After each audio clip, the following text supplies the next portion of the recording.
আলোচনা করতেছে, রসুল তো নিষেধ করেছে, রসুলের অনুমতি ব্যতীত তাঁবুর ভিতরে ঢোকা যাবে না। এখন কেমনে ঢুকি?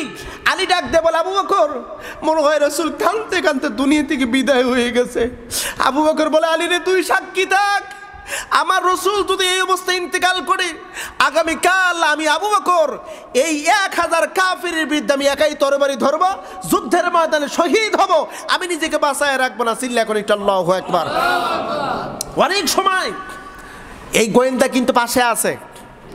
হঠাৎ করে আল্লাহর নবী আল্লাহু আকবার আলহামদুলিল্লাহ বলে উঠল।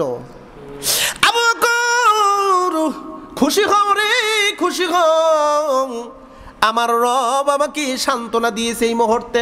সূরা আল ইমরানের তাফসীর খুলে দেখুন, সূরা আল ইমরানের ভিতর পরিষ্কারভাবে আল্লাহ রাব্বুল আলামিন জানাই দিয়েছেন। পরবর্তীতে আল্লাহর নবী বললেন, আবু বকর রে, আবু বকর, আল্লাহ পাক আমাকে এমন একটা আশ্বস্ত করে দিয়েছে, আমার এই সাহাবায়ে কিরামদের ঈমান আর তাদের কান্নার ফসল হলো আল্লাহর ওয়াদা। এই কাফেরদের বিরুদ্ধে আমরাই শুধু অস্ত্র ধরবো না, এদের বিরুদ্ধে 5000 ফেরেশতা আল্লাহ মওজুদ করে রেখে দিয়েছে।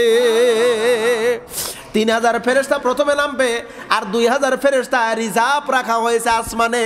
চিল্লা এখন আল্লাহু আকবার। ও মুসলমান, আল্লাহর নবী বললেন, আবু বকর, আগামীকাল এই যুদ্ধের ময়দানে আমাদের বিজয় হবে। ফেরেশতা 5000 মওজুদ, 3000 নিচে নামবে, আর 2000 থাকবে হলো রিজার্ভ। 2000 রিজার্ভ থাকবে। আগামীকাল যুদ্ধের বিজয় হবে। প্রত্যেকটা কাফেলায় সুসংবাদ দিয়ে দাও, প্রত্যেকটা তাঁবুর ভিতরে সুসংবাদ দিয়ে দাও।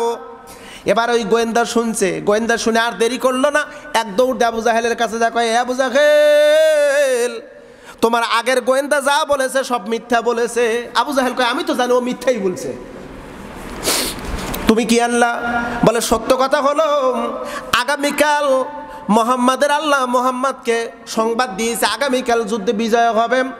5000 ফেরেশতা আসবে, কাফেরদের বিরুদ্ধে লড়াই করবে। ফেরেশতাকে দেখা যায় না, আমরা শুনেছি ফেরেশতাকে দেখা যায় না। আমরা যুদ্ধ করব, সামনের দিক পিছনের দিক দিয়ে ওই ফেরেশতারা আসবে, আমাদেরকে মারবে, আমাদের বউ বিধবা হবে, সন্তানগুলো ইয়াতিমে হবে।